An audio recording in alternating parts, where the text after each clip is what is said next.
எடுத்துக்கொள்ளுங்கள். யோவான் 10வது அதிகாரம் 22வது வசனத்திலிருந்து 30வது வசனம் வரை நான் ஒவ்வொரு வசனமாக வாசித்து உங்களுக்கு விளக்கி நான் 5 முக்கியமான கருத்துக்களை உங்களுக்கு முன்பாக வைக்க இருக்கிறேன். இன்னைக்கு டாபிக் என்னன்னா, இன் த லார்ட்ஸ் ஹேண்ட் ஃபார் எவர், கர்த்தருடைய கரத்தில் என்றென்றைக்கும். நம்ம வாழ்க்கையில நமக்கு செக்யூரிட்டி இருக்கா, நமக்கு பாதுகாப்பு இருக்கா அப்படிங்கிறதான் இன்னைக்கு கேள்வி. நான் பலமுறை சொல்லியிருப்பேன், ஒரு சபையில் நான் எத்தனை பேர் இன்னைக்கு இயேசு கிறிஸ்து வந்தா நீங்க ஆண்டவரோட இருப்பீங்க அப்படின்னு சொல்லிட்டு விசுவாசிக்கிறீங்க அப்படின்னு கேட்டபோது நிறைய பேர் கை தூக்கவே இல்லை. அப்புறம் என்ன இது கை தூக்குங்க, ஆண்டவர் ரட்சிக்கப்படலையா, உங்களுடைய பாவத்தை ஆண்டவர் மன்னிக்கலையா அப்படின்னு கொஞ்சம் பேர் தூக்குனாங்க. அதுக்கப்புறம் பார்த்தீங்கன்னா இன்னும் கொஞ்சம் பேர் தூக்குனாங்க, அதுக்கப்புறம் கொஞ்சம் பேர் தூக்குனாங்க. ஃபுல் சர்ச் அல்லது 80% கூட அவர்கள் தூக்கல அப்படின்றத பார்க்குறேன். எல்லாம் பயந்துட்டு இருக்காங்க.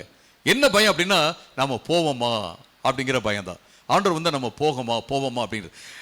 பரிசுத்த ஆவியானவர் நமக்கு கொடுக்கிற ஒரு காரியம் என்ன அப்படின்னு கேட்டீங்கன்னா, ரட்சிப்பின் நிச்சயம்.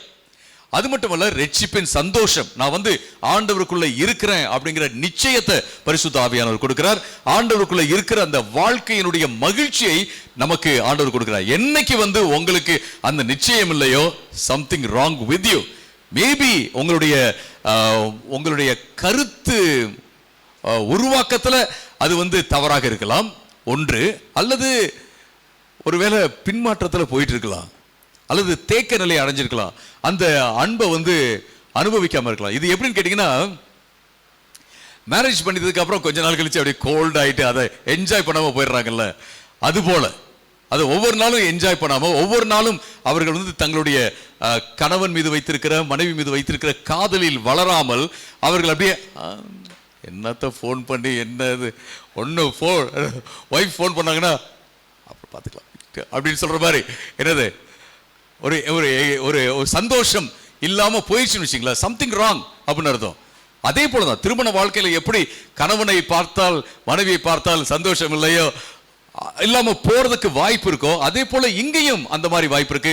அங்க எப்படி சம்திங் ராங்கோ, இங்கேயும் சம்திங் ராங்கா ஆவதற்கு வாய்ப்பு இருக்கு அப்படிங்கிறத நம்ம பார்க்கிறோம். ஸோ நம்ம இந்த வாழ்க்கையை என்ஜாய் பண்ணோம். இது இன்னைக்கு மைய கருத்தை. ஆண்டவருடைய கரத்துல நாம எப்போதுமே பாதுகாப்பாக இருக்கிறோம், அந்த ரட்சிப்புல இருக்கிறோம். நம்மள யாரும் அவருடைய கரத்துல இருந்து எடுத்துக்கொள்ள முடியாது. நாம அவரை நம்பி இருக்கும் போது, அவருடைய கிருபையை சார்ந்து இருக்கும் போது, அவரை விசுவாசிக்கும் போது அப்படிங்கிறதான் இன்னைக்கு உள்ள பிரசங்கத்தினுடைய முக்கியமான கருத்து அப்படிங்கிறத நம்ம பார்க்கிறோம். ஓகே, 22வது வசனத்தை நம்ம வாசிக்கும் போது 22வது வசனத்தை வாசிக்கலாம். எருசலேமிலே ஆலயத்தின் அர்ப்பணிப்பு பண்டிகை நடந்தது, அது குளிர்காலமாய் இருந்தது அப்படின்னு சொல்லிட்டு இந்த இடத்துல சொல்வதை பார்க்கிறோம். இந்த 22வது வசனம் நமக்கு ஒரு பெரிய வரலாற்று பின்னணியை திறந்து கொடுக்குது அப்படின்னு நம்ம சொல்லலாம். அர்ப்பணிப்பு பண்டிகை அப்படின்னு நீங்க ஒன்னு இருக்கான்னு சொல்லிட்டு பழைய ஏற்பாடுல தேடி பார்த்தீங்க அப்படின்னா அப்படி எதுவுமே கிடையாது. அர்ப்பணிப்பு பண்டிகை அப்படின்னு ஒண்ணு கிடையாது. இந்த பண்டிகை இயேசு கிறிஸ்து வருவதற்கு ஒரு 150 அல்லது 160 வருஷங்களுக்கு முன்பாக தான் இயேசு கிறிஸ்து உலகத்துல பிறக்கிறதுக்கு 160 வருஷத்துக்கு முன்பாக தான் இப்படி ஒரு பண்டிகையே வந்துச்சு அப்படிங்கிறத பார்க்கிறோம். கிமு 167 ஆன்டியாகஸ் எபிஃபனஸ் அப்படிங்கிற ஒருத்தர் இருக்கிறார். அவர் என்ன செய்யறாரு அப்படின்னா, எருசலேமை கைப்பற்றுகிறார். கைப்பற்றி யூத மதத்தினுடைய அந்த தொழுகை ஆராதனை காரியத்தெல்லாம் அவர் சதைக்கிறார். ஆலயத்தை அசுத்தப்படுத்துறார். ஆலயத்துல ஜூஸ் அப்படிங்கிற ஒரு கடவுள், கிரேக்க கடவுள் மற்றும் பல்வேறு யூதர்கள் அதை வெறுக்கிற கடவுள்களை எல்லாம் கொண்டு வைத்து அவர்களை அந்த பலிபீடத்தில் வைத்து வணங்க வைக்கிறத நாம பார்க்கிறோம். இவர்கள் வணங்கல, பட் எல்லாம் கொண்டு வைக்கிறார். அது மட்டுமல்ல, ஒரு சில வரலாறு கூற்றுகள் சொல்லுகிறது என்ன அப்படின்னா, அவர் பன்றியையும் யெகோவா தேவனுக்கு பலியிட வேண்டிய அந்த பலிபீடத்தில் பன்றியையும் அவர் பலியிட்டார் அப்படின்னு சொல்றாங்க. இது கிமு 167 கிஸ்லெவ் அப்படிங்கிற மாதத்துல 15ஆம் தேதி நடந்துச்சு. இத பார்த்த யூத மக்கள் கொந்தளிச்சு எழும்புறாங்க. எப்படி இருக்கு நீங்க யோசிச்சு பாருங்க. அவங்களுக்கு வந்து பன்றினா பிடிக்கவே பிடிக்காது, அது வந்து அசுத்தம். அது மட்டுமல்ல, புறஜாதி மதத்தினுடைய கடவுள்களுடைய சிலைகளை கொண்டு வந்து ஆலயத்தில் வைத்து அவைகளை வணங்குவது என்பது அதை காட்டிலும் பெரிய பெரிய ஒரு அசுத்தமான ஒரு காரியமாக இருக்கிறது அப்படிங்கிறத பார்க்கிறோம். அப்ப மத்தத்தியாஸ் அப்படிங்கிற ஒரு ஆசாரியர் இருக்காரு. மத்தத்தியாஸ் அப்படிங்கிற ஒரு ஆசாரியர் இருக்காரு. அவருக்கு கீழே ஒரு பெரிய புரட்சி நடக்குது. அந்த புரட்சியின் மூலமாக அவங்க என்ன செய்றாங்கன்னா, ரோம ஆட்சியை வந்து கவிழ்க்கிறார்கள். இந்த காலத்துல தான் நீங்க கேள்விப்பட்டிருப்பீங்க, இந்த இஸ்ரேல் கொரில்லா வார் அப்படிலாம் கேள்விப்படுங்க. இந்த கொரில்லா வார் வந்து டெவலப் ஆனது இந்த காலத்துல தான். அதாவது மலைகளில் போயிட்டு ஒளிஞ்சுக்கிறது, இவங்களுக்கு தெரியாத நேரத்தில் தாக்குறது, தெரியாத இடத்துல வந்து இருந்து தாக்குறது, அப்படிப்பட்ட ஒரு ஸ்ட்ராட்டஜி அவங்க கண்டுபிடிச்சாங்க. அப்படியே அவங்க தாக்குனாங்க. கடைசியில் என்ன செய்றாங்க அப்படின்னு கேட்டீங்கன்னா, அவங்க வந்து எருசலேமை கைப்பற்றுகிறார்கள். எப்ப அப்படின்னா 164. ஆனா மத்தத்தியாஸ் அப்படிங்கிற அந்த ஆசாரியன் மரித்ததுக்கு அப்புறம் அவருடைய மகன் ஜூடஸ் மேக்கபியஸ் அப்படிங்கிறவர் வராரு. அவர் என்ன செய்றாரு, ஒரு படையை திரட்டிட்டு போயிட்டு அவர் வந்து சண்டை போடுறாரு அப்படிங்கிறத நம்ம பார்க்குறோம். அதனால தான் 2 புத்தகங்கள் தள்ளுபடி ஆகமங்கள் சொல்றாங்களா, அதில் பார்த்தீங்கன்னா ரோமன் கத்தோலிக்க பைபிள் இருக்கும் 2 புத்தகங்கள். 1 மக்கபியஸ், 1 மேக்கபியஸ், 2 மேக்கபியஸ் அப்படின்னு சொல்லிட்டு இருக்கும்.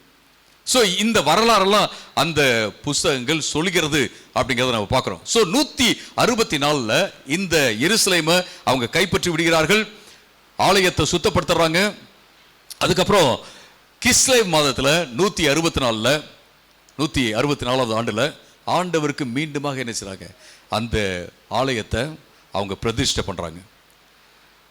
இந்த பிரதிஷ்டை பண்ற அந்த விழாவை ஹனுக்கா ஃபெஸ்டிவல் அப்படின்னு சொல்லிட்டு சொல்றாங்க. அதுக்கு என்ன பேர் அப்படின்னு கேட்டீங்கன்னா, அர்ப்பணிப்பு பண்டிகை என்று பெயர். ஏன் அப்படின்னா, அந்த ஆலயத்தை சுத்தப்படுத்தி அவங்க என்ன செய்றாங்க, மீண்டுமாக யெகோவா தேவனுக்கு அதை அர்ப்பணிக்கிறார்கள் அப்படிங்கிறத நம்ம பார்க்கிறோம். இதுக்கு இன்னொரு பேர் கூட இருக்கு, தி ஃபெஸ்டிவல் ஆஃப் லைட்ஸ். அப்படின்னா தீபாவளி நினைச்ச கூடாது. Okay, the festival of lights. ஏன்னு கேட்டீங்கன்னா, 8 நாட்கள் வந்து வெளிச்சமே மங்காத அளவுக்கு, வெளிச்சம் அணையாதபடிக்கு அங்க விளக்கேற்றி அவங்க என்ன செய்றாங்க, அந்த பண்டிகையை கொண்டாடினார்கள். அந்த ஆலயத்தை மீண்டுமாக ஆண்டவருக்கு அர்ப்பணம் செய்தார்கள், அபிஷேகித்தார்கள் அப்படிங்கிறத நம்ம பார்க்கிறோம். இந்த கட்டத்தில் தான் இயேசு கிறிஸ்து இங்கே எருசலேமில் அவர் இருக்கிறார். உண்மையான ஒளி, உண்மையான வெளிச்சம், உண்மையான ஒரு மேய்ப்பர் இந்த இடத்துல இந்த மக்கள் மத்தியில் இருக்கிறார் அப்படிங்கிறத பார்க்கிறோம். 23வது வசனத்தை நம்ம வாசிக்கும் போது, இயேசு ஆலய பகுதியில் சாலமோன் மண்டபத்தில் உலாவி கொண்டிருந்தார் அப்படிங்கிறத நம்ம பார்க்கிறோம். மண்டபத்தில் உலாவி கொண்டிருந்தார். அது குளிர்காலமாக இருந்ததுன்னு சொல்லிட்டு 22வது வசனத்துல நம்ம வாசிக்கிறோம். குளிர்காலம் அப்படின்னு ஒரு சிலர்லாம் வந்து குளிர் அப்படின்னா ஆவிக்குரிய குளிர் அப்படின்னு சொல்லி இன்டர்பிரேட் பண்ணுவாங்க. அப்படி இல்லை, இது வந்து அங்க டீடைல்ஸ் கொடுக்கிறார். குளிர்காலமா இருந்துச்சு, எனவே அவுட்டோர் மீட்டிங் மாதிரி இல்லாம உள்ளுக்குள்ள சாலமோன் மண்டபத்துல இயேசு கிறிஸ்து உலாவி கொண்டு இருந்தார் அப்படிங்கறத நம்ம பார்க்கிறோம். 24வது வசனத்தில் நம்ம என்ன பார்க்கிறோம் அப்படின்னு கேட்டீங்கன்னா, அப்பொழுது யூதர்கள் இயேசுவை சூழ்ந்து கொண்டு, நீர் எவ்வளவு காலத்துக்கு எங்களை சந்தேகப்பட வைப்பீர், நீர் கிறிஸ்துவானால் அதை எங்களுக்கு தெளிவாக சொல்லும் என்றார்கள். இயேசுகிட்ட கேட்கிறாங்க, நீங்க எவ்வளவு காலம் எங்களை சந்தேகப்பட வைக்கிறீங்க, உங்களை புரிஞ்சிக்கவே முடியல, நீங்க தான் கிறிஸ்துவா, வரப்போகிற கிறிஸ்து நீங்க தானா, எங்களுக்கு மிக தெளிவாக சொல்லுங்க அப்படின்னு சொல்லிட்டு அவர்கள் இயேசு கிட்ட கேட்கிறாங்க. இயேசு இதுவரைக்கும் சொல்லவே சொல்லாதது போல, தான் கிறிஸ்து என்பதை எந்த விதத்திலும் காட்டவே காட்டாதது போல அவர்கள் வந்து கேட்கிறத நாம பார்க்கிறோம். அப்ப 25வது வசனத்துல என்ன பார்க்கிறோம்னா, இயேசு சொல்றாரு, நான் உங்களுக்கு சொன்னேனே அப்படின்றாரு. அதற்கு இயேசு, நான் உங்களுக்கு சொன்னேன், ஆனால் நீங்கள் விசுவாசிக்கவில்லை. இயேசு என்ன எப்படி சொன்னாரு? இயேசு அவங்ககிட்ட போயிட்டு, நான் மேசியா, என்னை விசுவாசிங்கள் அப்படிங்கிற அதே வார்த்தைகளை உபயோகித்து சொன்னாரா? இல்ல. ஆனா பல்வேறு விதங்கள்ல தன்னை மனுஷகுமாரன் சொல்றாரு. இப்ப பாத்தீங்க அப்படின்னா, நானும் பிதாவும் ஒண்ணுன்னு சொல்றாரு. பல்வேறு விதங்கள்ல இயேசு கிறிஸ்து தான் மேசியா என்பதை மக்களுக்கு அவர் தெளிவா சொன்னாரு. அது மட்டுமல்ல, அவர் செய்த அற்புதங்கள் மூலமாகவும் அவர் வந்து சொன்னார். அற்புதங்களுக்கு ஒரு பேர் என்ன அப்படின்னு கேட்டீங்கன்னா, அடையாளங்கள்னு பேரு சொல்றோம் இல்லைங்களா? அற்புத அடையாளங்கள், science and wonders. Every miracle is not simply a wonder, it's a sign.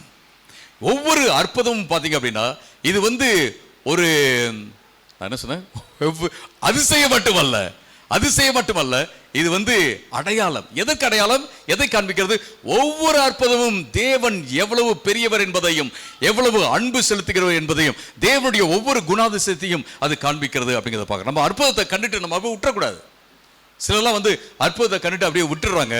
அதனால தான் அவர்கள் வந்து இயேசு கிட்ட வர முடியல. நிறைய அற்புதத்தை அனுபவித்தவர்கள் இன்னைக்கு பார்த்தீங்கன்னா ஆண்டவருக்குள்ள இல்லை. இயேசுவை தரிசனமாக பார்த்தவங்க கூட ஆண்டவருக்குள்ள இல்லை அப்படிங்கிறத நம்ம பார்க்குறோம்.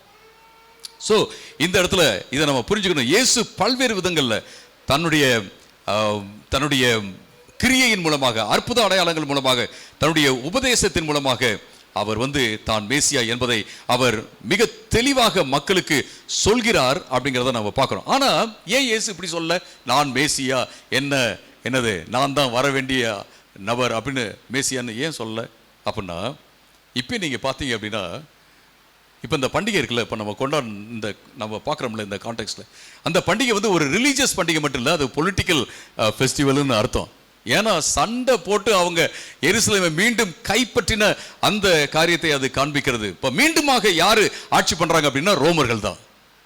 அது வந்து ஒரு சில ஆண்டுகள், கிட்டத்தட்ட ஒரு 100 இயர்ஸுக்கு தான் அவங்க வந்து தக்க வச்சுட்டாங்க. அதுக்கப்புறம் பார்த்தீங்க அப்படின்னா மீண்டுமாக ரோமர்கள் ஆட்சி செய்ய ஆரம்பித்தார்கள் அப்படிங்கிறத பார்க்குறோம். அப்போ இவர்கள் எதிர்பார்த்த மேசியா எப்படிப்பட்ட மேசியா அப்படின்னா, யாராவது வந்து இந்த கவர்மெண்ட் எல்லாம் தூக்கி எரிஞ்சிட்டு மீண்டுமாக அன்னைக்கு இருந்தது போல இஸ்ரவேல் ஜனங்களை கொண்டு வருவாங்களா அப்படின்னு தான் அவங்க யோசித்தாங்க. இயேசு கிறிஸ்து இப்படி சொல்லியிருப்பாருன்னு வச்சுங்களேன், அவங்க முதல் கேட்டிருக்கிற கேள்வி என்னவா இருக்குன்னா, உங்களுக்கு பொலிட்டிக்கல் பார்ட்டி இருக்குதா அப்படின்னு கேட்டிருப்பாங்க, உங்களுக்கு வந்து ஒரு படை இருக்குதா அப்படின்னு கேட்டிருப்பாங்க. ஸோ இயேசு சொல்ல, அது மட்டும் இல்லை, இயேசு மேசியா அப்படிங்கிறத எப்படி புரிஞ்சுக்க முடியும் அப்படின்னு கேட்டிங்கன்னா, இயேசுடைய மரணத்தையும் உயிர்த்தெழுதலையும் வைத்து தான் நம்ம புரிஞ்சுக்க முடியும். நம்ம சாதாரணமாக இயேசு மேசியா ஓகே அற்புதம் செய்கிறாரு, அடையாளம் செய்கிறாரு அப்படிங்கிறத மட்டும் வச்சு புரிஞ்சுக்க முடியாது. ஆனால் சீடர்களே அதை புரிஞ்சுக்கல. இயேசு நான் மரிக்க வேண்டும், நான் உயிரோடு எழும்ப வேண்டும் அப்படின்னு சொன்ன உடனே பேதுரு என்ன செய்கிறாரு, அவரை கூட்டு போயிட்டு, ஆண்டவரே அது உங்களுக்கு நடக்கக்கூடாது ஆண்டவரேன்னு சொல்கிறார். சீடர்களே புரிஞ்சுக்கல. அப்ப இந்த மக்கள் புரிந்து கொள்ள மாட்டார்கள் என்பதனால தான் பல்வேறு விதங்களில் இயேசு கிறிஸ்து தான் மேசியா என்பதை மக்களுக்கு சொல்கிறார் அப்படிங்கிறத நம்ம பார்க்குறோம். 26, 27 இந்த வசனங்கள்ல நான் சொல்லிக்கிட்டே தான் இருக்கிறேன், நான் சொன்னேன் உங்ககிட்ட நான் தான் மேசியா அப்படின்னு சொல்லிட்டு 26 சொல்றாரு, ஆனால் நீங்கள் என்னுடைய ஆடுகளாய் இராதபடியால் நீங்கள் என்னை விசுவாசிக்காமல் இருக்கிறீர்கள் அப்படின்னு சொல்றாரு. நீங்க என்னுடைய ஆடுகள் அல்ல, எனக்கு நீங்க சொந்தமா இல்ல, என்னோட உறவு நீங்க வைத்திருக்கல, அதனால நீங்க என்ன விசுவாசிக்கல அப்படின்னு சொல்லிட்டு இயேசு கிறிஸ்து இந்த இடத்துல அவர்களை பார்த்து சொல்றாரு. அடுத்து பாத்தீங்கன்னா 27, என் ஆடுகள் எனது குரலுக்கு செவி கொடுக்கின்றன, நான் அவைகளை அறிந்திருக்கிறேன், அவைகள் என்னை பின்பற்றுகின்றன. யாரெல்லாம் இயேசுவை பின்பற்றுகிறார்களோ, யாரெல்லாம் இயேசுவுக்கு சொந்தமா இருக்காங்களோ, யாரெல்லாம் இயேசுவோட உறவு வைத்திருக்கிறார்களோ அவர்கள் புரிந்து கொள்வார்கள். ஆனா இவங்க புரிஞ்சுக்கல. ஏன் புரிஞ்சுக்கல? இவர்கள் இயேசுவோடு உறவு வைத்திருக்கல. நிறைய காரியத்தை பார்த்தீங்க அப்படின்னா, ஈவன் பைபிளில் சொல்லியிருக்க காரியத்தை மக்களால் புரிஞ்சிக்க முடியாது. அது எப்படி, இது எப்படி, அது எப்படி, இது எப்படி, இது எப்படி, அது எப்படி அப்படின்னு கேட்பாங்க. ஆனால் நம்ம ஆண்டவரோடு உறவு வச்சிருக்கும் போது, ஆண்டவருக்குள்ளே நம்ம இருக்கும்போது நம்ம பல காரியங்களை புரிஞ்சிக்க முடியும். புரிஞ்சிக்க முடியாட்டினாலும் நம்ம ஆண்டவரை அந்த புரிஞ்சிக்க முடியாத நேரத்திலும் நம்ப முடியும் அப்படிங்கிறத நம்ம இந்த இடத்துல பார்க்குறோம். ஸோ இவர்கள் ஆண்டவருக்கு பாருங்க, நீங்க நல்ல மேய்ப்பன், நானே நல்ல மேய்ப்பன் சொன்ன அந்த வார்த்தை, அந்த கருத்தோட்டம் இந்த இடத்துலையும் வந்து கொண்டே இருக்கிறது அப்படிங்கிறத நம்ம பார்க்குறோம். 27வது வசனத்துல நம்ம பார்க்குறோம். இந்த இடத்துல பார்த்தீங்கன்னா, நீங்க கேட்க மாட்டேன்றீங்க அப்படின்னா சும்மா கேட்கறது கிடையாது, நீங்க நம்ப மாட்டேன்றீங்கன்னு அர்த்தம், நீங்க விசுவாசிக்க மாட்டேன்றீங்க அப்படிங்கிறத நம்ம இந்த இடத்துல பார்க்குறோம். 28வது வசனத்துல பார்ப்பது என்ன, நான் அவைகளுக்கு நித்திய ஜீவனை கொடுக்கிறேன், அவை ஒருபோதும் அழிந்து போவதில்லை, ஒருவராலும் அவைகளை என்னுடைய கைகளில் இருந்து பறித்து கொள்ள முடியாதுன்னு சொல்றாரு. யாரெல்லாம் என்னை பின்பற்றுகிறார்களோ, நான் வந்து ஆடா இருக்கிறேன், நான் அவைகளுக்கு வாய்ஸ் கொடுக்குறேன், என்னுடைய குரலை கொடுக்குறேன், அவைகள் என்னை பின்பற்றிட்டே வராங்க. யாரெல்லாம் என்னை விசுவாசிக்கிறார்களோ, யாரெல்லாம் என்னை பின்பற்றுகிறார்களோ, யாரெல்லாம் என்னோடு கூட உறவு வைத்திருக்கிறார்களோ, யாரெல்லாம் என்னோட கனெக்ட் ஆகியிருக்கிறாங்களோ அவர்கள் அழிந்து போவதில்லை. ஏன் அப்படின்னா அவர்களுக்கு நான் நித்திய ஜீவனை கொடுத்துருக்கிறேன். Praise the lord. நித்திய ஜீவனா என்ன? நித்திய ஜீவனா வேற ஒண்ணுமே கிடையாது. இது ஏதோ நம்ம தேடி இருக்குது. நித்திய ஜீவனா என்ன? நித்திய ஜீவன்கிறது simply put, it's not about the quantity of life, it's about the quality of life. இது வந்து எவ்வளவு காலம் வாழ்றது. நிச்சயமா நம்ம மரணம் இல்லாத வாழ்க்கையை தான் நம்ம அனுபவிக்க போறோம். பட் அதுதான் நித்திய ஜீவன் இல்ல, ஆண்டவரோட உறவுக்குள்ள இருக்குது. அதனால தான் இயேசு கிறிஸ்து யோவான் 17வது அதிகாரம் 3ல இயேசு சொல்றார், நித்திய ஜீவன்னா இதுதான் டிஃபைன் பண்றாரு. நித்திய ஜீவன்னா என்ன? ஒரே மெய்யான தேவனை அறிவதும் அவர் அனுப்பின குமாரனை அறிவதும் தான் எனது நித்திய ஜீவன். அறிவதுனா என்ன? ஓ, எனக்கு இயேசுவை பத்தி தெரியும், அவர் வந்து பெத்லஹேம்ல பிறந்தாரு, பிளா பிளா பிளா, இதெல்லாம் சொல்றதா? இல்ல, அது கிடையாது. தகவல் மட்டுமல்ல, இயேசுவோட உறவு வைத்திருப்பது. இயேசுவோட உறவு வைத்திருப்பது. எத்தனை பேர் பார்த்தீங்க அப்படின்னா, நான் சிலர்லாம் பேசிட்டு இருக்கும்போது நான் கேட்பேன், அவர் இருக்கார் இல்லைங்களா, ஒரு ஒரு ஆக்டர் பேர் சொல்லுவாங்க, அவர் வந்து இந்த ஊரில் பிறந்தாரு, இந்த ஸ்கூலில் தான் படித்தாரா, இதுதான் படித்தாரா, அது அப்படின்ட்டு நிறைய டீட்டெயில்ஸ் சொல்லுவாங்க. நான் கேட்பேன், எங்கேருந்து உங்களுக்குலாம் அந்த டீட்டெயில்ஸ் வருது அப்படின்னு சொல்லிட்டு. சரி, எங்கேருந்தோ அவங்க டீட்டெயில்ஸ் வாங்கியிருக்கிறாங்க, பெற்றிருக்காங்கன்னு வச்சுங்களேன். ஆனால் அவரை பார்த்துருக்காங்கன்னா பார்த்ததில்லை, அவரோட பழகியிருக்காங்களன்னா பழகினதெல்லாம் கிடையாது. ஆனால் இயேசுவோட நம்ம என்ன செய்கிறோம்? பழகுகிறோம். அருமையானவர்களே, அதுதான் நித்திய ஜீவன். அவரோட உறவில் இருக்கிறதா நித்திய ஜீவன். நான் நித்திய ஜீவனை கொடுக்குற என்னுடைய ஆடுகளை யாரும் என் கையிலேருந்து எடுத்துக்கொள்ள முடியாது. ஏன் அப்படின்னா அவைகள் என்னை பின்பற்றி கொண்டே வருகின்றன. ஹல்லேலூயா, பிரைஸ் தி லார்ட். இதுதான் நம்ம இன்னைக்கு மையமான செய்தி. என்னன்னா, உங்களை யாரும் பறித்து கொள்ள முடியாது அப்படிங்கிறதா. நீங்க ஆண்டவருடைய கரத்துல இருக்கிறீங்க, அவரை நீங்க பின்பற்றும் வரை உங்களை யாரும் பறித்து கொள்ள முடியாது. இது வந்து ஒரு கேவியாட் மாதிரி, நீங்கள் பின்பற்றும் வரை. ஓகே, இது ரொம்ப இம்பார்ட்டன்டான ஒரு காரியம். 29வது வசனத்தில் நம்ம என்ன பார்க்குறோம்? 28ல் 29வது வசனத்தில், அவைகளை எனக்கு கொடுத்த என்னுடைய பிதா எல்லோரை பார்க்கிலும் மிக பெரியவர், அவைகளை என் பிதாவின் கையிலிருந்து ஒருவனாலும் பறித்துக் கொள்ள முடியாது. நம்ம இப்படி இதை மனசில் வச்சுக்கணும். எப்படி கேட்டிங்கன்னா, நம்ம ரட்சிக்கப்படுற அந்த கிரியை இருக்கு இல்லைங்களா, அந்த காரியம் இருக்குல்ல, அது வந்து இயேசு மட்டும்தான் செய்கிறார் அப்படின்னு நினச்சக்கூடாது. பிதாவும் அதில் இன்வால்வ் ஆயிருக்கார், பிதாவும் அதில் ஈடுபடுகிறார். பிதா தான் குமாரனை அனுப்புனாரு, பிதா வந்து வாஞ்சிக்கிறாரு, நீங்களும் நானும் இந்த உலகத்தில் உள்ள ஒவ்வொருத்தரும் ரட்சிக்கப்படணும் அப்படின்னு சொல்லிட்டு பரிசுத்த ஆவியானவர் மூலமாக நம்ம வந்து பாவத்தை உணர்த்தப்படுகிறோம். நம்ம என்ன செய்யறோம்? ஆண்டவருக்கு நம்மளை ஒப்பு கொடுக்கிறோம். இந்த ரட்சிப்பின் காரியத்தில் 3 பேருமே என்ன செய்றாங்க? இன்வால்வ் ஆகிறாங்க அப்படிங்கிறத பார்க்குறோம். அதே போல நம்மளை வந்து நம்ம விசுவாசத்தில் இருக்க வைக்கிற அந்த காரியத்திலும், விசுவாசத்தில் நாம இருக்கிறதுக்கு பலப்படுத்துற ஆண்டவர் பலப்படுத்துற அந்த காரியத்திலையும் இயேசு மட்டும் தான் பலப்படுத்துறாருன்னு நினைச்சக்கூடாது. இயேசு பலப்படுத்துகிறார், பிதாவானவர் பலப்படுத்துகிறார், பரிசுத்த ஆவியானவர் பலப்படுத்துகிறார். இந்த மூவரும் எப்போதுமே ஒன்னா இருக்கிறாங்க. இதை வந்து அன்றைக்கு ஆதி சபையில் எப்படி விவரிச்சாங்க அப்படின்னா, பெரிகோரோசிஸ் அப்படிங்கிற வார்த்தை யூஸ் பண்ணாங்க. பெரிகோரோசிஸ். நிறைய பேர் என்ன யோசிக்கிறாங்கன்னா, பெரிகோரோசிஸ் அப்படின்னா டான்ஸ் அப்படின்னு நினச்சிக்கிறாங்க. Triune dance. இந்த மூன்று நபர்களும், பிதா குமாரன் பரிசுத்த ஆவியானவர் 3 பேரும் சேர்ந்து டான்ஸ் ஆடுறாங்க அப்படின்னு சொல்லிட்டு சிலர் இன்டர்பிரேட் பண்ணுறாங்க.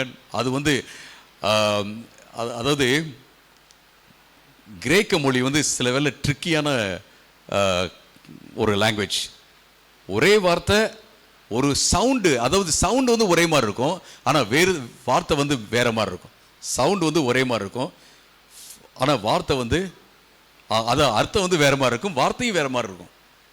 பெரிகோரோசிஸ் அப்படிங்கிறது என்ன அப்படின்னு கேட்டிங்கன்னா, இன்டர்மிங்கிளிங், ஒன்னோட ஒன்று அப்படி இணைஞ்சி.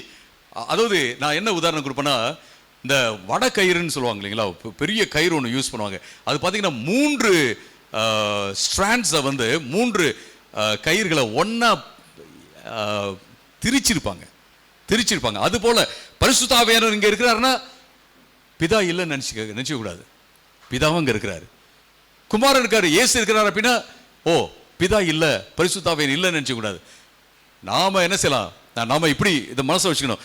3 பேருமே எங்க பார்த்தாலும் அவங்க இன்டர்மிங்கிளிங், எல்லாம் ஒன்னா தான் அவங்க போறாங்க. நீங்க ஜெபம் பண்ணீங்கனாலும் பிதா கிட்ட ஜெபம் பண்ணீங்கன்னா பரிசுத்த ஆவியிட்ட ஜெபம் பண்றீங்க, குமாரன்ட்டு நீங்க ஜெபம் பண்றீங்க. சிலர்லாம் சொல்லுவாங்க எப்படி பண்ணோம் அப்படின்னா, ஃபார்முலா எப்படின்னா அப்படின்னா பிதா கிட்ட ஜெபம் பண்ணணும் பரிசுத்த ஆவியானுடைய பலத்துல இயேசுவின் நாமத்துல. அப்படி இல்லை, நம்ம வந்து இயேசுகிட்டையும் ஜெபம் பண்ணலாம் டைரக்டா, ஒன்றும் பிரச்சனை இல்லை. அது வந்து தேவ தூஷணம்லாம் கிடையாது.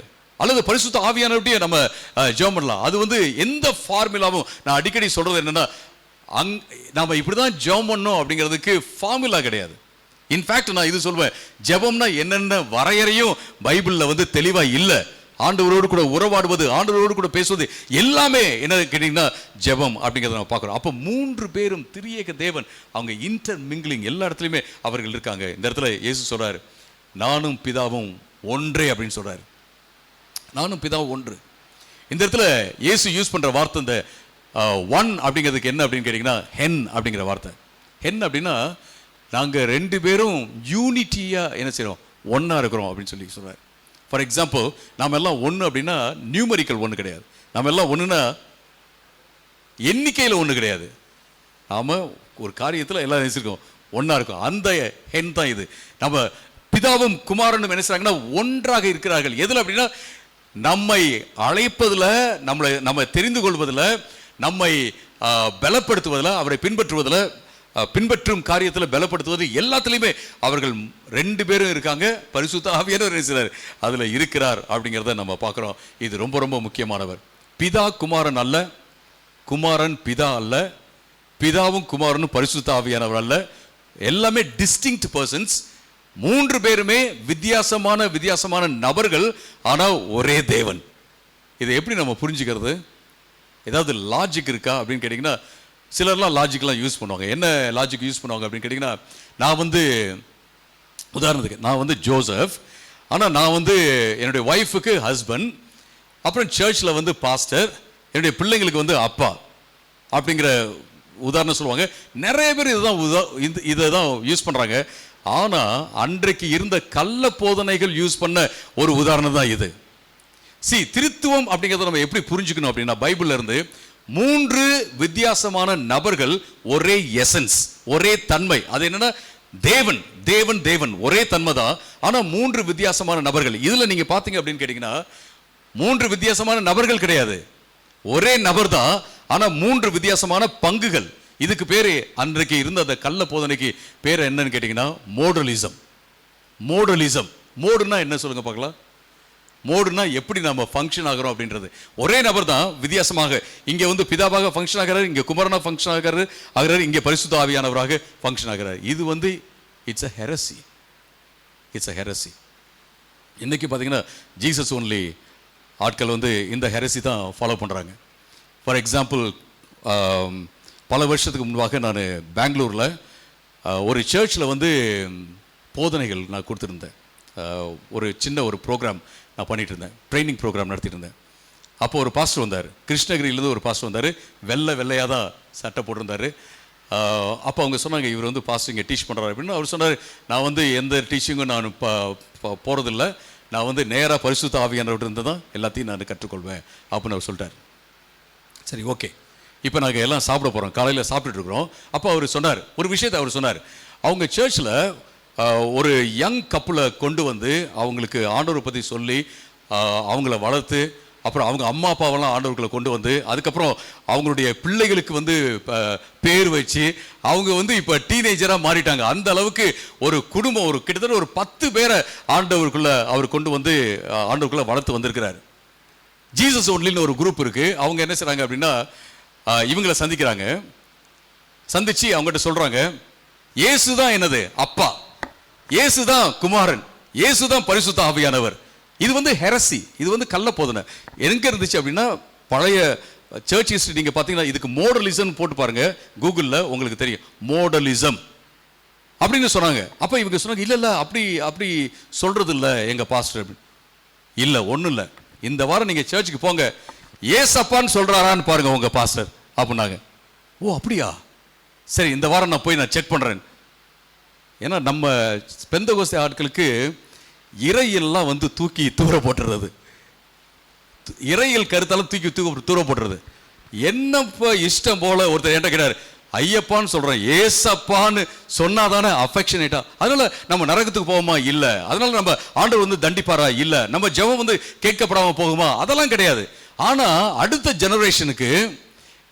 ஜெனரேஷனுக்கு இங்கெல்லாம் பாடினாங்க இல்லைங்களா, ஐரீனுக்கு, அப்புறம் ஜெனிட்டாவுக்கு, அப்புறம் ஜான் மெஸ்ஸிக்கு, ஜூடுக்கு, இவங்களுக்கெல்லாம் வந்து தியாலஜியே தெரியாம போயிடும். இறையல் கருத்துனா என்னன்னு தெரியாம போயிடும். திரியகம்னா என்னன்னு தெரியாது, திருத்துவம்னா என்னன்னு தெரியாம போயிடும். அப்ப என்ன ஆச்சு, இவரு பெந்தகோஸ்தே ஆளு கள்ள போதகம்லாம் கிடையாது. அப்படியே பாட்டு இருக்கும்போது ஏசப்பா ஏசப்பா அப்படின்னா பாருங்க, அவ்வளவுதான். இந்த சத்தியத்தை ஏன் இது வரைக்கும் நமக்கு சொல்ல பாஸ்டர்? இந்த சத்தியத்தை நான் சொல்றது இல்லை, இந்த சத்தியத்தை ஏன் பாஸ்டர் என்று சொல்ல மறைச்சிட்டாருன்னு சொல்லிட்டு அவங்க என்ன சொன்னாங்க, எல்லாரும் போயிட்டு ஜீசஸ் ஒன்லியே சேர்ந்துட்டாங்க. 10 பேரும் போய் சேர்ந்துட்டாங்க. அப்போதான் நான் சொன்னேன், இதுக்கு தான் பைபிள் ட்ரைனிங் தேவைன்னு சொன்னேன் நான் அவர்கிட்ட. இதுக்கு தான் பைபிள் ட்ரைனிங், இதுக்கு தான் என்னது சரியாக அந்த சர்ச்சஸில் என்னென்ன கள்ள போதனைகள்லாம் வந்துச்சு அப்படின்னு புரிஞ்சு போதிக்கிற ஆட்கள் நமக்கு தேவை அப்படின்னு நான் சொன்னேன். அருமையானவர்களே, இந்த இடத்துல இயேசு சொல்றார், நானும் பிதாவும் ஒன்றே. திரியேகத்தை குறித்து நிறைய இந்த இடத்துல இருந்து பேசலாம், பட் ஆனால் அது இன்னைக்கு டாபிக் கிடையாது. இன்னைக்கு டாபிக் என்னன்னா, நாம இந்த திரியேக தேவனுக்குள்ள நம்ம இருக்கிறோம். பிதா, குமாரன், பரிசுத்த ஆவி. பிதாவும் நம்மளை என்ன செய்றார், காத்து வைத்திருக்கிறார் விசுவாசத்தில். குமாரனும் காத்து வைத்திருக்கிறார். இங்கே பார்த்தீங்க அப்படின்னா பரிசுத்த ஆவியானவரும் நம்மை காத்து, பரிசுத்த ஆவியானோட பேர் இல்லை, ஆனால் பரிசுத்த ஆவியானவரும் நம்ம என்ன செய்யறாருன்னா அந்த விசுவாசத்தில் காத்து வைத்திருக்கிறார் அப்படிங்கிறத நம்ம பார்க்குறோம். யாரும் உங்களை அவருடைய கருத்துலேருந்து எடுத்துகிட்டு போகிறது கிடையாது. 5 முக்கியமான கருத்துக்களை உங்களோடு கூட நான் பகிர்ந்து கொள்ள போகிறேன். ஓகே, லாஜிக்காக என்னன்றது நான் சொல்லல, நான் தவறானது சொன்னேன். லாஜிக்காக நம்ம திருத்துவத்தை எப்படி எக்ஸ்பிளைன் பண்ணலாம் அப்படின்னா, லாஜிக்கலாக மேத்தமெட்டிக்கலாக எப்படி எக்ஸ்பிளைன் பண்ணலாம் அப்படின்னா, 1 + 1 + 1 = 3. 1 × 1 × 1 = 1. லாஜிக்கலாக நம்ம மேத்தமெட்டிக்கலாக நம்ம எக்ஸ்பிளைன் பண்ணால் என்ன சொல்லலாம், இதை எக்ஸ்பிளைன் பண்ணலாம், இப்படி எக்ஸ்பிளைன் பண்ணலாம். அப்புறம் மற்ற இதெல்லாம் இந்த H2O இதெல்லாம் நீங்கள் கேள்விப்பட்டிருப்பீங்க. H2O, தண்ணி, பனிக்கட்டி, தண்ணி, நீராவி, இது கூட இன்னும் ஓகே தான். பட் எந்த இல்லஸ்ட்ரேஷன்ஸும் வந்து ஃபுல்லாக அந்த அர்த்தத்தை கேப்சர் பண்ண முடியாது, அதை வந்து பிடிக்க முடியாது. ஆனால் நம்ம பைபிளில் பார்க்குறத நம்ம நினைச்சிடும், அப்படியே நம்ம அனுபவிக்கிறோம், அப்படியே மக்களுக்கு நம்ம சொல்லிக்கிறோம். இப்போ 5 முக்கியமான கருத்துக்களை உங்களோடு கூட நான் பகிர்ந்து கொள்ள போகிறேன். சீக்கிரமாக நான் சொல்லி முடிக்க போகிறேன். Eternal security rests first on Christ, not on human strength. நீங்க நித்தியமாக ஆண்டவருக்குள்ள இருக்க முடியும் அப்படிங்கறத, அந்த பாதுகாப்பு தன்மை, பாதுகாப்பு உணர்வு யாரை சார்ந்திருக்கு அப்படின்னா கிறிஸ்துவை சார்ந்திருக்கிறது, உங்களையும் என்னையும் சார்ந்தது அல்ல அப்படிங்கிறத நான் பார்க்குறேன். இன்னைக்கு நிறைய பேர் பாவத்தை விட முடியல. ஏன் தெரியுமா? அவங்க நினைக்கிறாங்க இது எல்லாமே அவர்களை தான் சார்ந்திருக்கு அப்படின்னு சொல்லிட்டு அவங்க நினைக்கிறாங்க. அதனால தான் என்னால் சாராயத்தை விட முடியல, என்னால் புகைப்பிடிக்கிறத விட முடியல, அல்லது என்னால் போர்னோகிராஃபியை விட முடியல, என்னால் இந்த காரியத்தை விட முடியல, என்னால் பல்வேறு காரியங்கள் நம்ம சொல்லிட்டு போகலாம், விட முடியல அப்படின்னு சொல்கிறவங்க என்ன தெரியுமா, அவங்க வந்து அவங்கள சார்ந்திருக்காங்க. நீங்கள் இப்படி சொல்லி பாருங்க, ஆண்டவரே என்னால் விட முடியல, நான் உங்களை சார்ந்திருக்கேன் ஆண்டவரே, எனக்கு ரொம்ப கஷ்டமாக இருக்கு, கேவலம் நான் இன்னைக்கு அந்த பாவத்தை செஞ்சுட்டேன் ஆண்டவரே, நான் இன்னும் உங்களை போல மாறணும், எனக்கு உதவி செய்யுங்க, உங்க ஸ்ட்ரென்த் தான், உங்க கிருபை தான் அப்படின்னு நீங்க சொல்லி பாருங்க. சொல்றது மட்டும் இல்ல, அதை அப்படியே சார்ந்து பாருங்க. ஆண்டவரே எனக்கு இந்த டெம்டேஷன் வருது, நான் என்ன செய்றேன், உண்மைதான் நான் சார்ந்து இருக்கிறேன், எனக்கு உதவி செய்யுங்க அப்படின்னு கேட்டு பாருங்க. ஆண்டவர் அந்த டெம்டேஷன், அந்த சோதனையை மேற்கொள்ள உங்களுக்கு உதவி செய்வார். சாத்தான் உங்களை தள்ள முடியாது, அல்லது உங்களுடைய நண்பர்களோ அல்லது வேறு யாருமோ உறவினர்களோ யாரும் தள்ள முடியாது. நீங்க இப்படி சொல்லவே மாட்டீங்க, எல்லாரும் என் மேல பிரஷர் போட்டாங்க அதனாலதான் அதை செஞ்சுட்டேன் அப்படி நீங்க சொல்லவே மாட்டீங்க, நானும் சொல்ல மாட்டேன். சோ இது ரொம்ப இம்பார்ட்டன்ட். இயேசு என்ன சொல்றாருன்னா, நான் இவர்களுக்கு, என்னுடைய ஆடுகளுக்கு என்ன செய்றேன், நான் நித்திய ஜீவனை கொடுக்கிறேன், அவர்கள் என்னை பின்பற்றுகிறார்கள், அவர்கள் அழிந்து போவதில்லை, அவர்களை யாரும் என் கரத்திலிருந்து எடுத்துக்கொள்ள முடியாது, பறித்து கொள்ள முடியாது என்பதை நம்ம பார்க்கிறோம். நீங்க ஆண்டவருக்குள்ள இருப்பது ஆண்டவரை தான் சார்ந்திருக்கும். ஏன்னா அவர் தானே உங்களை கொண்டு வந்தாரு, அவர் தானே உங்கள்கிட்ட பேசினாரு. நம்ம சொல்றோமா இல்லைங்களா, கர்த்தர் பேசினால்தான், இல்லைன்னா இந்த ஆள்கிட்ட யாருமே பேச முடியாதுன்னு சிலர்கிட்ட சொல்லுவாங்க, சிலரை பற்றி பேசுவாங்க. அத்தனை பேர்களையும் ஆண்டவர் வந்து உடைத்து உருவாக்கி கொண்டு வருகிறார். அருமையானவர்களே, நீங்களும் நானும் இந்த மாதிரி யோசிக்க முடியாது. ஒருத்தவங்க சொன்னாங்க, நான் 20 வருஷத்துக்கு அப்புறம் கர்த்தருக்குள்ளே இருப்பேனே என்றால், ஓ நோ, கர்த்தருக்குள்ளே இருப்பீங்க. ஹல்லேலூயா, பிரைஸ் தி லார்ட். எத்தனை பேர் சொல்லுவீங்க கர்த்தருக்குள்ளே இருப்பேன் கடைசி மூச்சு வரைக்கும்? இதை நம்ம எப்படி சொல்லுவோம்? நான் வந்து நிறைய பைபிளை படிச்சு நிறைய சர்ச்சுக்கு போய் யூடியூப் மெசேஜ் எல்லாம் கேட்டு அப்படி இல்லை, ஆண்டவரை சார்ந்தது, எந்த விசுவாசத்தினால எந்த கிருபையினால நான் ரட்சிக்கப்பட்டனோ அந்த கிருபையே அந்த விசுவாசத்தை சார்ந்து. அப்படின்னா விசுவாசத்தை கிருபை இல்லை, ஆண்டவர் மேல வைத்து நான் என்ன செய்ய போறேன், இருக்க போறேன். இது ரொம்ப இம்பார்ட்டன்டான விஷயம். நான் இயேசு கிறிஸ்துக்குள்ள வந்து நான் கேத்தலிக் குடும்பத்திலிருந்து வந்தேன். பல நேரங்களில் நான் யோசிச்சிருக்கிறேன், என்னடா இது வாழ்க்கை, இந்த இந்த அண்ணாச்சி நல்லவர் நினைச்சா இவர் வந்து இந்த மாதிரி பாவம் செஞ்சிட்டாரு, அப்ப இவங்களாம் இப்படிதானா அப்படின்னு சொல்லிட்டு போயிடலாம் அப்படின்னு நான் யோசிச்சிருக்கேன். இந்த அங்கிள் இந்த மாதிரி செஞ்சிட்டாரு அப்படின்னு நான் யோசிச்சிருக்கேன். அது மட்டும் அல்ல, பாவம் செய்யற ஆட்கள், அதாவது முக்கியமா பாத்தீங்கன்னா நான் அந்நிய பாஷை பேசுறேன், அது பேசுறேன், இது பேசுறேன், வரங்களை செயல்படுறேன் அப்படின்னு சொல்லிட்டு பல்வேறு பண ரீதியிலான பாவங்களை, அது ஸ்கேண்டல்ஸ் இதெல்லாம் செய்யும்போது நான் பாத்தீங்கன்னா இதெல்லாம் என்ன இது அப்படின்ட்டு நான் யோசிச்சிருக்கேன். ஆனா அதே நேரத்தில் எத்தனையோ பேர் ஆண்டவருக்காக சாட்சியாக வாழ்ந்து கொண்டே இருக்கிறார்கள். அவங்கள நீங்க பாருங்க, ஆண்டவருக்காக உயிரையும் கொடுத்து வாழ்கிறார்கள். இரத்த சாட்சியா மரிப்பதற்கும் அவங்க இருக்காங்க, தயாரா இருக்கு. யாரு எந்த உறவினர்கள் என்ன பிரஷர் போட்டாலும் சரி, நான் அந்த உலகத்தை தனியா நின்னாலும் சரி, நான் ஆண்டவருக்காக நிற்பேன் அப்படிங்கிறவங்க இருக்காங்க. ஏன் நிற்கிறாங்க அப்படின்னா அவர்கள் ஆண்டவரை சார்ந்திருக்கிறார்கள், ஆண்டவருடைய கிருபையை சார்ந்திருக்காங்க அப்படிங்கிறத பார்க்குறோம். இது ரொம்ப ரொம்ப இம்பார்ட்டன்ட். நீங்களும் நானும் ஆண்டவருக்குள்ள இருப்பது ஆண்டவரை சார்ந்துதான், அவருடைய பலத்தை சார்ந்துதான் அப்படிங்கிறத நான் பார்க்குறேன். ரெண்டாவது, eternal life is a present gift, not merely a future possibility. நித்திய ஜீவன் என்பது இப்ப ஆண்டவர் நமக்கு கொடுத்த ஒரு gift, ஆண்டவர் கொடுத்த ஒரு பெரிய ஈவு, வருங்காலத்தில் நடக்கும் ஒரு சாத்தியம் அல்ல. இதை நம்ம மனசை வச்சுக்கணும். இயேசு கிறிஸ்து என்ன சொல்றாரு? இப்ப இட்டர்னல் லைஃப், இப்ப நித்திய ஜீவன் என்ன அப்படின்னு தான் விளக்கி சொல்வதை நான் பார்க்கிறேன். நான் இப்பொழுது தருகிறேன்னு சொல்றாரு. எத்தனை பேர் நித்திய ஜீவன் அடைஞ்சிருக்கீங்க? ஆண்டவர் கொடுத்திருக்காரு, உங்களுக்கு கிஃப்டா கொடுத்திருக்காரு. Can I see your hands for a moment? Praise the Lord, praise the Lord. இந்த கான்ஃபிடன்ஸ் வந்து நீங்க விழவே கூடாது. நித்திய ஜீவன் ஆண்டவர் எனக்கு கொடுத்திருக்கிறார் அப்படின்னா இது எதுவும் மெடல்லாம் கிடையாது. நித்திய ஜீவன் கிடைத்த அன்றைக்கு பார்த்தீங்கன்னா அந்த காலத்தில் போஸ்டர்ஸ்லாம் போடுவாங்க, 9 வரங்களை பெற்ற தேவ மனுஷன் அப்படின்னு சொல்லிட்டு. வரங்களோ அல்லது நித்திய ஜீவனோ ஆண்டவர் கொடுக்கும் எல்லாமே மெடல்ஸ் கிடையாது. அது வந்து நம்முடைய மெரிட்ஸ் கிடையாது. மெரிட்ல நான் பாஸ் பண்ணிட்டேன், மெரிட்ல வந்து நான் சீட்டு கிடைச்சிச்சு, அதெல்லாம் கிடையவே கிடையாது.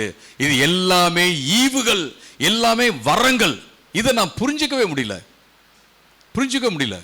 எப்படி ஒருத்தருக்கு வந்து ஆண்டவர் வந்து அவங்க விசுவாசிக்கும் போது ஆவிக்குரிய வரத்தை கொடுக்கிறாரோ, அதே போலதான் இந்த வரத்தையும், அதாவது இந்த ஈவையும், நித்திய ஜீவன் அப்படிங்கிற ஈவை கிஃப்டா நமக்கு கொடுத்திருக்கிறார். இதுதான் இருக்கிறதுலேயே பெரிய கிஃப்ட் அப்படிங்கிறத நம்ம பார்க்குறோம். ஸோ இது ரொம்ப இம்பார்ட்டன்ட். அப்போ உங்களுக்கு வந்து ஒரு பெரிய கிஃப்ட் ஆண்டவர் கொடுத்துருக்காரு. இதை எதுக்கு நம்ம ஷெல்ஃபில் வச்சுக்கிறது கிடையாது. நான்லாம் சில கிஃப்டெல்லாம் கொடுத்தவங்கலாம் பார்த்தீங்கன்னா, ஐயோ 30 வருஷமாக நான் வச்சுக்கிட்டே இருக்கிறேன். அன்பாக கொடுத்தாங்க, அதை நான் யூஸ் பண்ணால் எங்கேயாவது தேஞ்சு போயிருமோ அப்படின்னு சொல்லிட்டு வச்சுருக்கேன். சில பேனாலாம் அப்படியே வச்சுருக்கேன். சரி இருக்கட்டும், பத்திரமா இருக்கட்டும். நம்ம காலத்துக்கு அப்புறம் யாரோ தூக்கி போட்டால் பரவாயில்ல, பட் நம்ம முன்னாடி இருக்கட்டும் அப்படின்னு சொல்லி வச்சுருக்கேன். அந்த மாதிரி கிடையாது. இது யூஸ் பண்ணுறதுக்கு அப்படின்னா இந்த நித்திய ஜீவனில் வாழ்வதற்காக ஆண்டவர் கொடுத்துருக்காரு. ஷெல்ஃபில் வைக்கிறதுக்காக இல்லை, ஷெல்ஃபில் வைக்கிறதுக்காக கிடையாது. இது தேஞ்சு போகாது, ஒன்றும் ஆகாது. அப்போ இந்த நித்திய ஜீவனில் அப்படின்னா நித்திய ஜீவனில் வாழ்றது என்ன? ஆண்டவருடைய அந்த உறவில் வாழ்ந்து கொண்டே இருப்பது. ஆண்டவருடைய உறவில் வாழ்வது என்பது ஒரு கிரியை கிடையாது. ஒரு அழகாக பாடினாங்க இந்த பிரேக் த்ரூ வர்ஷிப் நைட். அப்போ நான் என்ன சொன்னேன், ஒரு காரியத்தை சொன்னேன். என்ன அப்படின்னு கேட்டிங்கன்னா, வர்ஷிப் அப்படிங்கிறது வந்து ஆக்ட் கிடையாது. ஆக்ட் அப்படின்னா நடிப்பு என்ற அர்த்தத்தை சொல்ல, ஒரு செயல் கிடையாது. It's an attitude. இது வந்து ஒரு அனுபவம், மனோபாவம். எப்படி நம்ம வந்து ஹோல் டே இடைவிடாமல் ஜெபிக்க முடியும்? நீங்கள் ப்ரேயர் பண்ணிகிட்டே இருந்தீங்கன்னு வச்சுங்களேன், உங்கள் ஆஃபீஸில் அப்படியே ஆண்டவரே சொல்லிட்டு இருந்தீங்கன்னா தயவுசெய்து நீங்கள் வந்து வேலையை விட்டு போயிருக்கேன்னு சொல்லிடுவாங்க. ஆனால் நம்ம ஆட்டிடியூட் வந்து ப்ரேயர்ஃபுல்லாகவே இருந்துச்சுன்னு வச்சுங்களேன், நம்ம ஆட்டிடியூட் வந்து ஒவ்வொரு நிமிஷமும் நமக்கு ஆண்டவர் வந்து நித்திய ஜீவனை கொடுத்துருக்காரு, அவருடைய உறவில் இருக்கிறோம் அப்படிங்கிறது அந்த மனோபாவமே இருந்துக்கிட்டே இருந்துச்சுன்னு வச்சுங்களேன். ஆனால் இது ரொம்ப ப்ரெஷஸ், இது ரொம்ப விலையேற பெற்ற ஒரு காரியம். இதை நான் யாருக்கும் கொடுக்கவே முடியாது, இது எனக்கு சொந்தம், ஆண்டவர் எனக்குன்னு சொல்லிட்டு கிருபையினால கொடுத்துருக்காரு அப்படின்னு அதை அப்படியே வச்சுட்டு இருக்கிறதுல அதில் அப்படியே வாழ்ந்துகிட்டே இருந்தேன்னு வச்சுங்களேன். என் மனோபாவம்லாம் மாறிக்கிட்டே இருக்கும், என் செயல்லாம் மாறிக்கிட்டே இருக்கும். இன்னைக்கு ஏன் வந்து அநேகர் மாறலை அப்படின்னு கேட்டிங்கன்னா, இதுதான். என்ன நினைக்கிறாங்க, ரட்சிப்பு அப்படிங்கிறது ஒரு நிகழ்வு அப்படின்னு நினைக்கிறாங்க. இல்லை, இது உங்களுடைய வாழ்க்கை. இதை நம்ம மறந்துடக்கூடாது அருமையானவர்களே. அப்போ இந்த இடத்துல இயேசு என்ன சொல்றாரு அப்படின்னா, இது வந்து ஒரு கிஃப்டாக ஆண்டவர் கொடுக்கிறாரு. இப்பயே இருக்கு. இது வந்து இன்னும் ஒரு பெரிய மட்டத்தில் நம்ம அனுபவிக்க போறோம் இயேசு கிறிஸ்து வரும்போது அப்படிங்கிறத பார்க்குறோம். மூன்றாவதாக, இந்த security, eternal security belongs to those who hear him and follow him. இந்த பாதுகாப்பு இருக்குல்ல, இந்த நித்திய பாதுகாப்பு அப்படிங்கிறது யாருக்கெல்லாம் சொந்தம்னா, யாரெல்லாம் ஆண்டவருடைய ஆடுகளாக இருக்காங்களோ, அவருக்கு சொந்தமா இருக்காங்களோ, யாரெல்லாம் அவருடைய குரலை கேட்கிறார்களோ, யாரெல்லாம் அவர் அறிந்திருக்கிறார்களோ, யாரெல்லாம் அவரை பின்பற்றுகிறார்களோ. சிலர்லாம் பார்த்தீங்கன்னா, நான் ரட்சிக்கப்பட்டேன், நான் என்ன வேணாலும் பண்ணலாம், என்ன பண்ணாலும் ஆண்டவர் என்ன செய்வார், கடைசியில் என்ன ரட்சித்துருவார் அப்படிங்கிற மனப்பான்மையில் இருக்காங்க. ஒன்றும் பிரச்சனை இல்லை பிரதர். ஒரு சிலர்லாம் டீச் பண்ணுவாங்க, நீங்கள் மனம் திரும்பவே தேவையில்லை, நீங்கள் உங்கள் ஆண்டவருக்குள்ள வந்துட்டீங்கன்னா போதும், என்ன வேணாலும் பண்ணலாம், ஆண்டவருடைய கிருபை கிருபை கிருபை கிருபை கிருபை. வேத வசனம் பின்மாறி போகிறத பற்றி பேசுது. வேத வசனம் ஆண்டவருடைய கிருபையை ருசித்தும் கீழே விழுகிறவர்களை பற்றி பேசுகிறது. ஆண்டவருடைய வசனம் சபைக்கு வரும்போது பார்த்தீங்க அப்படின்னா, வெளிப்படுத்த விசேஷத்தில் நீங்க மனம் திரும்புங்கள் என்று சொல்வதை நம்ம பார்க்குறோம். அருமையானவர்களே, இது ரொம்ப இம்பார்ட்டன்ட். ஒவ்வொரு நாளும் நம்ம மனம் திரும்பணும். அப்படின்னா நம்ம பாவம் செய்யும்போது இல்லை, எப்போ பார்த்தாலும் மனம் திரும்ப அப்படி ஒரு ஸ்லோகன் மாதிரி மந்திரம் மாதிரி இல்லை. பாவம் ஏதோ கடினமாக பேசிட்டோமா, சிலர்லாம் பார்த்தீங்கன்னா உரைக்கவே மாட்டேங்குது, கடினமாக தப்பாக பேசுகிறாங்க, கெட்ட வார்த்தையை யூஸ் பண்ணுறாங்க, அடிக்கிறாங்க, இல்லை ஏதோ ஒன்று பாடி ஷேம் பண்ணுறாங்க, ஏதோ ஒன்று. ஆனால் அவங்களுக்கு உரைக்கவே மாட்டேங்குது. ஏன் தெரியுமா?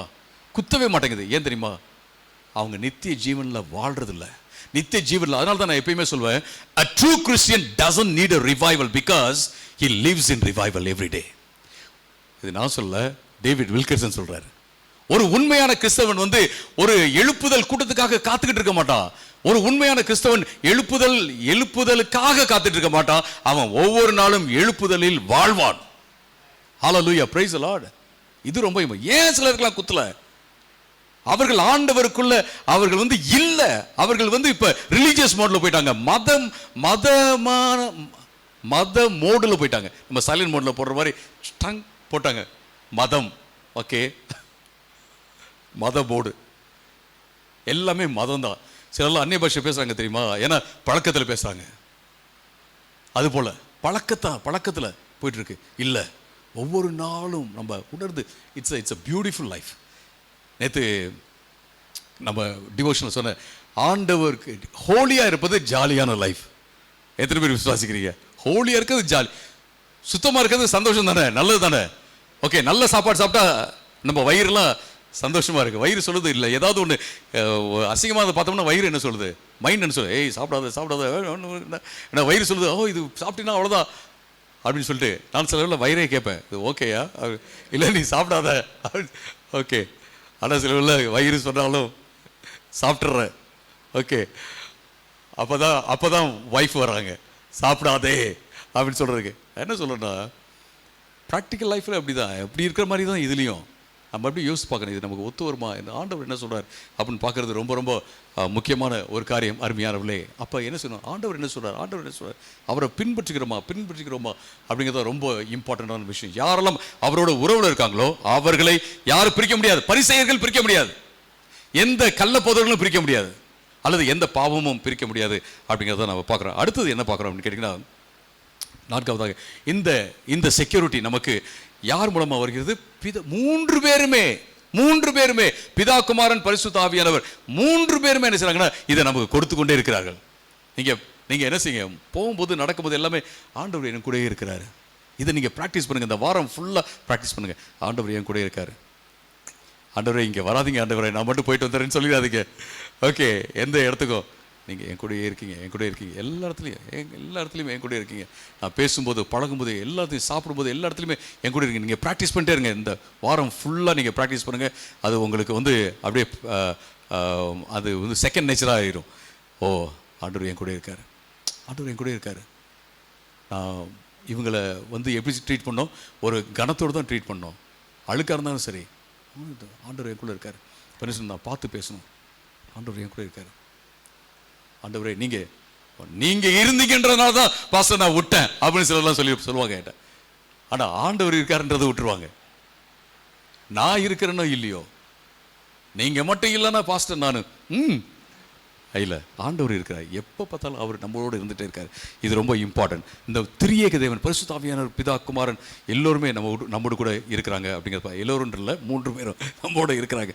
இது ரொம்ப இம்பார்ட்டன்ட். அடுத்தது கடைசியாக நம்ம என்ன பார்க்குறோம் அப்படின்னு கேட்டிங்கன்னா, eternal security must be understood within the whole biblical teaching on faith and perseverance. நான் ஏற்கனவே சொன்னேன், அதாவது இந்த பாதுகாப்பு, நித்திய பாதுகாப்பு என்பதை முழு வேத உபதேசத்துல முழு வேத உபதேசமும் விசுவாசம் மற்றும் தொடர்ச்சியாக ஆண்டவர்களை இருக்கிற காரியத்தை பற்றி சொல்றதில்ல, அதனுடைய அடிப்படையில் தான் நம்ம புரிஞ்சுக்கணும். ரொம்ப இம்பார்ட்டன்ட். எப்படி இஸ்ரேல் மக்கள் ஆண்டவர் தேர்ந்தெடுத்தார், அதுக்காக நீங்க என்ன வேணாலும் பண்ணுங்க, ஒன்றும் பிரச்சனை இல்லை அப்படிலாம் சொல்ல. நீங்க பாவம் செய்வீர்கள் என்றால் உடனே ஆண்டவர் பாவம் செஞ்ச உடனே இஸ்ரேல் மக்கள் எல்லாம் நீங்க என்ன செய்ய, இந்த தேசத்திலிருந்து வெளில போங்க அப்படின்னு சொல்ல. ஆண்டவர் பொறுத்து பார்க்கிறார், ஹண்ட்ரட்ஸ் ஆஃப் இயர்ஸ் பொறுக்கிறார், பொறுத்து பார்க்கிறார். அதுக்கப்புறம் என்ன செய்யறாரு, அவர்களை சிறையிருப்புக்குள்ள அனுப்புறார், மறுபடியும் கொண்டு வருகிறார் அவங்கள அப்படிங்கிறத பார்க்குறோம். ஸோ இந்த முழு காரியத்தில் அப்போ பாவம் செஞ்ச உடனே நம்ம ஐயோ அவ்வளோதான் ஆண்டவர் தூக்கி போட்டாரு, நம்ம பரலோகத்துக்கு போக போகிறதில்ல அப்படி யோசிக்க தேவையில்லை. அப்படி யோசித்து நம்ம இன்னும் பாவம் செய்யக்கூடாது. ஆண்டவர் எந்த அளவுக்கு அன்பு வச்சிருக்கிறார் அப்படிங்கிறத யோசித்து பாவத்தை வெறுக்க வேண்டும், விட வேண்டும், ஆண்டவரையே பின்பற்றி கொள்ள வேண்டும். அது ரொம்ப இம்பார்ட்டண்ட்டான விஷயம். இந்த மனோபாவத்தோட, இந்த விசுவாசத்தோட நம்ம திருவிருந்துக்குள்ளே நம்ம செல்ல இருக்கிறோம். யாரெல்லாம் இயேசு கிறிஸ்துவை ஏற்றுக்கொண்டு யாரெல்லாம் இயேசுவின் ரத்தத்தினால கழுவப்பட்டிருக்கீங்களோ அத்தனை பேர்களும் இந்த திருவிருந்தில் பங்கு பெறலாம். நம்ம ஆண்டவரை கேட்போம், ஆண்டவரே நீங்கள் என்னை தொடுங்க ஆண்டவரேன்னு சொல்லி கேட்கலாம். ஆண்டவரே